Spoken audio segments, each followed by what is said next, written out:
What is up, guys? Welcome back to the Crew 2. And well, as y'all know, it is Wednesday, which means a new summit is now live. And for this week, we have the Audi Addict, which I would say is going to be primarily based on Audis, at least for a weird motocross event. But nonetheless, guys, before we jump into that summit, let's take a look at the rewards and or the upcoming ones right now. So the first one's going to be a Nitro Chemist boosted for the street category. I would actually say this is going to be a very good set because normally a Nitro Chemist set is very good, and I would say most people, even to this day, are most likely going after these. And of course, with Motorfest right around the corner, you're most likely going after the best sets in order to do a lot of events to also go after the best vehicles and or cars you might be missing. So having a good set like this definitely can be useful. And then in gold, we have the Audi RS2 Avant, which is going to be parts for the new car. Then we also have the dark purple nitro, which is very purple. But moving over to the next summit though, the Magic City's coming back once again with the lovely Bugatti Veyron Edition 1. So I would actually say this car is going to be very desired. Not only is this actually a Bugatti, it's also going to be a very old summit car. So I really would recommend going after this one, especially for Motorfest. But in gold though, we have the legendary half set boosted for the hypercars, and I really do feel like having a Fame Magnet set's going to be insanely useful. And having bucks and or followers on a Fame Magnet set, guys, I really do feel like is actually going to be underrated. For one, you really can make a lot of money, plus you can also get lots of followers, which I would probably say a lot of players most likely are not going to need followers with that one glitch, but hey, at least you can actually get some extra money and or followers if you are doing those events, and that way you can actually basically maximize when doing those races. But in silver, we have the yellow speed vortex smoke, which looks like a V for Vortex, I would think. But looking at this summit though, guys, is going to be a pretty interesting one. So we have some street events, also some hypercar events, then a random Alpha GP race in there that's going to be a touring car race. I would probably say this summit's going to be a lot of fun, and I really do feel like this is definitely going to be a pretty intense summit. At least back in the day, I do remember this summit being pretty dang hard, but of course it did go to 3,000. It would probably be a tad different now, but moving over to the next summit though is going to be Legacy. And in Platinum we have the Legacy tire, which I would say actually does look kind of cool, especially because it's mainly gold, which I would say has to do with, the Legacy name and or the name of this summit. But in gold we have the Mercedes-Benz SLS, which I would say a lot of players most likely already own this car. But of course, if you guys do not, at least you do get a free vehicle. And if you guys actually own this car and or some of the vanity items that you may own already, do keep in mind you will also get the money back for the vehicles and or vanity items that you might already own. So it can help with getting some cars you guys might be missing, especially with Motorfest coming up fast though.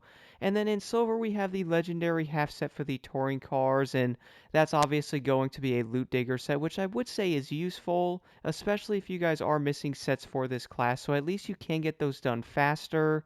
And then moving over to the next summit is going to be the Street Showdown, which has a pretty interesting looking Mitsubishi Lancer Evolution 6 GSR Flow Edition Drift Edition.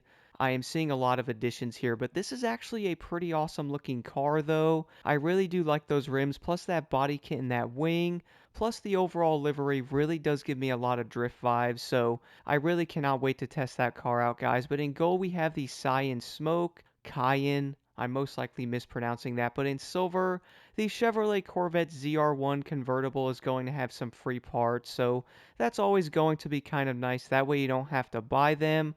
I really do love the summit so far in this season, guys, and it's kind of insane how close we are to Motorfest. But moving over to the summit now, guys, starting off with the Escape. So for this one, I actually did decide to run a hypercar. I would most likely say like 95 to 100% of the players are most likely going to use a hypercar for this one. And the main reason for that though is I really do think it's going to be the best option. If you do run something like an Alpha GP vehicle, it's most likely going to be a nightmare, because they're going to be terrible off-road. So I would recommend using something like the Regera. This car really is great for these. And of course, once you guys do get on the highway, you basically go as fast as you can. And if you want to drive like I did, you can also run into a lot of stuff and still manage to get 156,000 points on this one. I also do want to mention, by the way, you don't have to get like 100,000 yards on this. You can actually get around like probably 13 to 15K and most likely be well over 150,000 points. So you really don't have to go insane on these escapes, but and then moving over to the next skill is going to be a low altitude. So for this one, I once again use the Zivko Edge. Do keep in mind, guys, you also do not have to be insane on these low altitudes either. I got around 155,000 points with 22,000 points on the event, and trust me, I definitely did not do great on this one, so you really don't have to be insanely perfect on these skills, and luckily you can still get around 155k. That's also going to go for this slalom as well. So for this, I actually used a touring car. And for this, you guys can also use any vehicle of your choice. Of course, if you do have a score breaker set is obviously going to make the biggest difference. But as long as you guys get around like 25 to like 27,000 points, you're basically going to be maxed out on how many points you can get. So you really don't have to go too insane on these skills. And then moving over to the next event is going to be a Rallycross race. And for this one, guys, it is of course going to be one of the US Speed Tour races. So I did notice a lot of these do tend to be on the longer side. So just do be prepared to race for around 4 minutes on this one. And luckily the Audi S1's actually going to be pretty decent. Surprisingly, I did find this car to be pretty dang good for the most part. It's definitely not going to be the best Rallycross car, but I really do think it's also going to be far from the first. And this will end up being a Rallycross US Speed Tour race, so do keep in mind there is going to be a lot of turns, most likely a lot more turns than you would probably see in Costco, and that would end up being a challenge, at least depending on the car. But now moving over to the next event is going to be with the Audi RS2 Avant. I actually really did like this car, at least about 90% of the time. And this is most likely going to come down to how this car does handle because I have been noticing all of the new Audis. I also did find a few comments in some recent videos saying the exact same thing, that some of these cars really do feel kind of odd, at least from the front end, and sometimes the back end of these cars do feel like they're basically like twerking. I really don't know why that is, but it's most likely the way these cars are. I will probably take a deeper dive into this when I do actually review this RS2, but I would overall say, guys, this car really isn't going to be like a terrible option. And then moving over to the next event is going to be a motocross race. And for this one, guys, you can actually use any of the motocross bikes of your choice. And I am so dang happy the KTM 450 EXC Nighthawk Edition is actually going to be back in this game now. So I would definitely recommend using this bike and or the KTM EXC. I really do feel like those are most likely going to be like the overall best options. I really do feel like they're actually going to be insanely good, even though most players are probably not the biggest fan of the motocross class, and I really can't blame you for that because they can be pretty wonky. This is definitely not going to be an MXGP game, but moving over to the next event though is going to be a touring car race, and for this, guys, it is going to be Dominion Forsberg, which I really do love these races, and the Audi RS3 LMS is actually going to be a pretty decent car overall.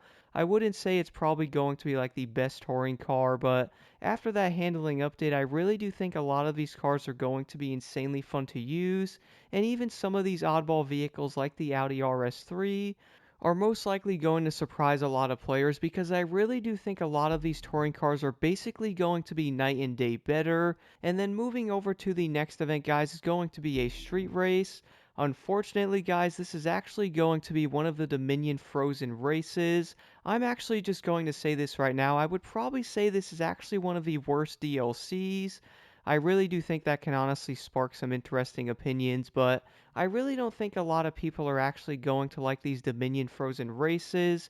And this will most likely come down to how annoying these events actually are because for one, you basically slide literally everywhere, and I really do feel like the only sliding a lot of people most likely want to do is probably going to be in the DMs. Am I right? Okay, maybe not. But I would probably say sliding legitimately all over a track, regardless of the vehicle you do choose, is probably not going to be the funnest experience. So I really don't think a lot of people are actually going to like these races. But now moving over to the last event, guys, you have to use a touring car in an Alpha GP race, and I really do find these to be insanely fun to do, especially being able to mix up these events. Like being able to use like an Alpha GP car in like a touring car event and or maybe using like a touring car in like a hypercar race. I really do feel like that would be insanely fun, but for the vehicle on this one, of course with the touring cars being updated, you basically could pick any of these cars and most likely get a pretty decent score because I would say it's going to be a lot closer. For me guys, I actually decided to run the Pagani Zonda R. If you were wondering, by the way, like which is going to actually be like one of the best cars I can run in this race, I would honestly say like the Ferrari FXXK and or the Celine S7R. That's also most likely going to be like the main two cars you guys actually see in these leaderboards. Do keep in mind though, you don't actually have to run those cars because you could run something like the Pagani and or something like the Ferrari and or like the 599XX. I would probably aim toward like the Ferrari FXXK and or the Celine S7R. Those are still most likely going to be like some of the best touring cars in this game. Do keep in mind though guys, you don't actually have to run those cars though. I really did have a great time running the Zonda R, which is by far not like the best. I would also say every touring car in this game is probably going to be decent and or be good enough to actually be in these summits, so and it's also not going to be like the worst car either because I would say most of the touring cars are actually insanely balanced, especially compared to before because some of them are honestly pretty terrible. But now you can actually jump into most of these cars and at least get a decent score in a summit. I really do think that's actually going to make a big difference. But overall, though, guys, I do think a lot of players really are going to like this summit, though. I would probably say the most annoying event is probably going to be the motocross race, and that's probably going to come down to the physics and overall handling. But if you guys have any questions at all, let me know in the comments below, and don't forget to leave a like and subscribe for more insight.